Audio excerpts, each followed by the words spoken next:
सभी छात्रों को मेरा नमस्कार। मैं यशवीर सिंह आज पुनः एक नई वीडियो के साथ प्रस्तुत हूँ।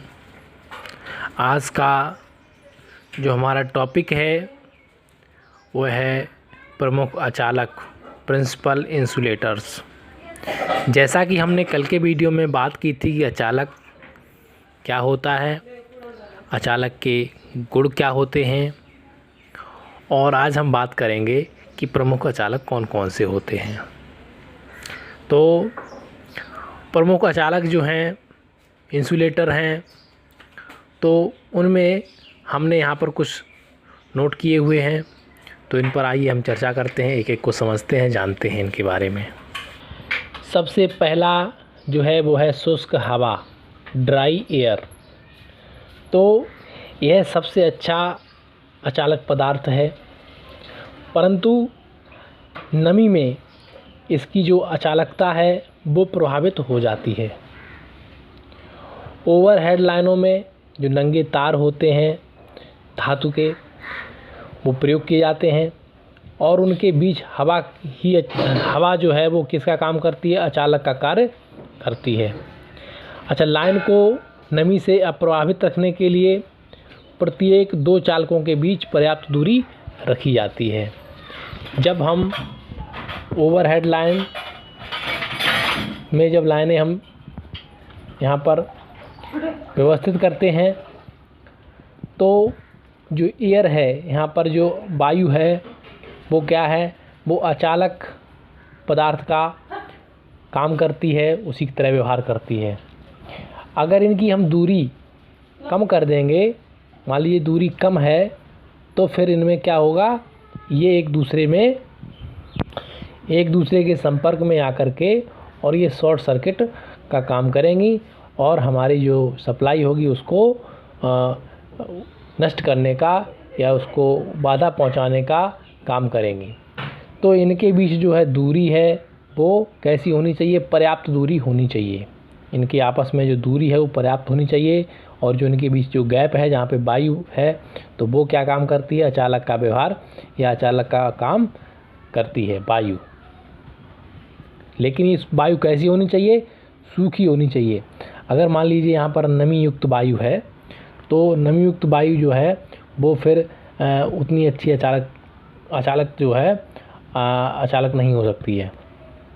नमी में भी करंट जो है फ्लो हो सकता है और आपस में संपर्क में आ सकता है। तो इसी इनकी दूरी जो है वो थोड़ी पर्याप्त होनी चाहिए, थोड़ी ज़्यादा होनी चाहिए, ताकि अगर थोड़ी और नमी भी वायु में हो तो उसका कोई असर ना पहुँचे। तो ये बहुत ही इम्पोर्टेंट है, सूखी वायु, शुष्क हवा, ये जो है एक अचालक है। इसके बाद हम आगे बात करेंगे नंबर 2, वल्केनाइज्ड रबड़।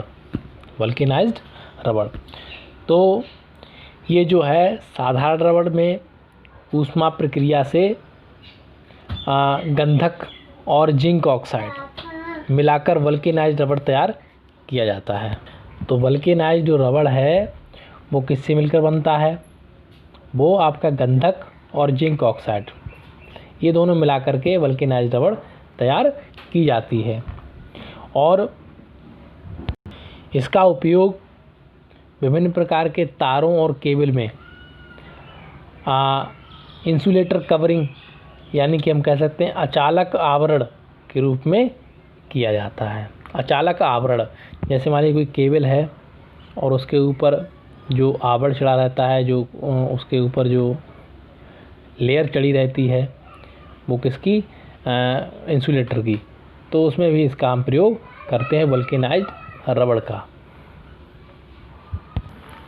अगली हम बात करते हैं पीवीसी।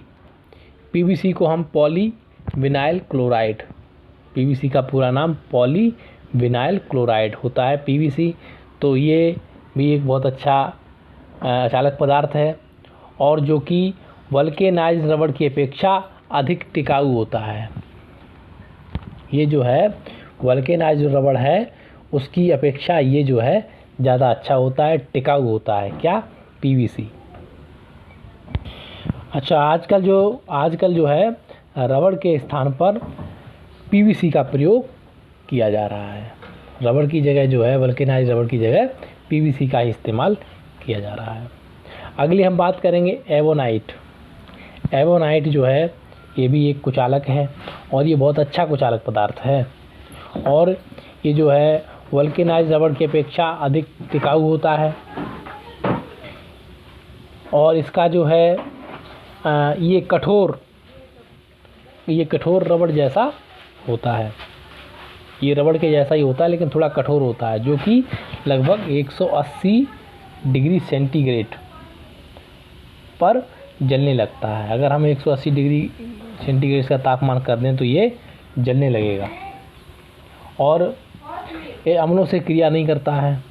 अम्ल जितने भी हैं इनसे ये क्रिया नहीं करता, निष्क्रिय रहता है अम्लों के साथ ही ये। इसका उपयोग सीसा अम्ल संचायक बैटरी के खोल, जो आपने जो बैटरी होती है तो उसका जो सीसा संचायक सेल होता है, बैटरी होती है, तो उसके जो खोल बनते हैं, या हम बात करें पैनल बोर्ड होते हैं, या यंत्रों के जो जितने भी खोल होते हैं, इनको बनाने के लिए एवोनाइट का ही प्रयोग किया जाता है। तो ये एक बहुत ही महत्वपूर्ण कुचालक पदार्थ है।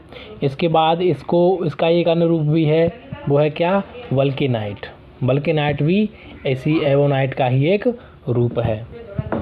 अगली हम बात करेंगे अभ्रक यानी कि माइका। अभ्रक ये एक खनिज पदार्थ होता है अभ्रक, और जो कि कैसा होता है? पारदर्शक होता है। अग्नि और नमी से ये अप्रभावित रहने वाला अचालक पदार्थ होता है। इस पर अग्नि और जो नमी है इसका इस पर कोई प्रभाव नहीं पड़ता है। इसका उपयोग वैद्युतिक ऊष्मक उपकरणों के हीटिंग एलिमेंट बनाने में किया जाता है। जितने भी आप हीटर देखते हैं उनके जो एलिमेंट होते हैं उनको जो बनाने का काम इसी अभ्रक के या माइका के द्वारा ही किया जाता है। ऊष्मा एवं नमी से अप्रभावित रहने वाला यह एकमात्र ऐसा प्राकृतिक पदार्थ है और भारतवर्ष में प्रचुर मात्रा में पाया जाता है। अपने इंडिया में इसका जो है इसकी बहुतायत में ये पाया जाता है और हीटिंग एलिमेंट के आधार के रूप में अन्य कोई अचालक पदार्थ इसकी बराबरी कभी नहीं कर सकता है। तो हीटिंग एलिमेंट के लिए सबसे ज़बरदस्त ये कुचालक पदार्थ है और बहुत ही ज़्यादा उपयोगी है। अच्छा, अगली हम बात करते हैं माइकानाइट। माइकानाइट जो है ये भी एक कुचालक पदार्थ है। जैसे साधारणतः जैसे अभ्रक की प्लेटें होती हैं, मोड़ने पर टूट जाती हैं। फिर हम क्या करते हैं, इन्हें बहुत ही महीन चादरों को कपड़े या कागज़ पर वार्निश की सहायता से चिपकाकर माइकानाइट पेपर या क्लॉथ बनाया जाता है और इसका उपयोग आर्मेचर बाइंडिंग कार्य में किया जाता है।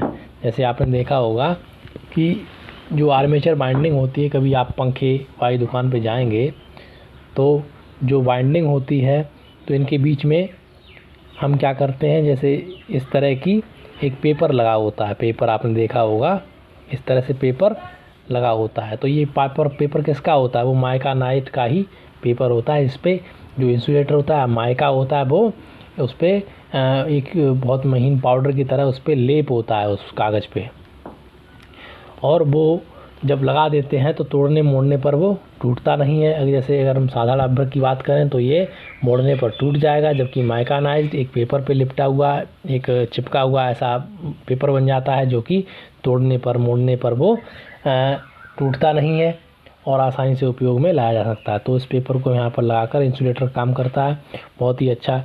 इसे हम साधारण किसी भी दुकान पर या घरों में पंखों में ये इस पेपर को हम देख सकते हैं। और ये जो है ये आर्मेचर बाइंडिंग होती हैं उनमें इसका प्रयोग किया जाता है। लचीला होने के कारण से जो है बहुत आसानी से हम मोड़ सकते हैं। तो ये माइकानाइट होता है।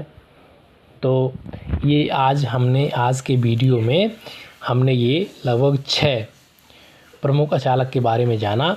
आगे अन्य इसके जो आगे के अचालक पदार्थ हैं उनको हम अगले वीडियो में हम विस्तार से उन पर चर्चा करेंगे।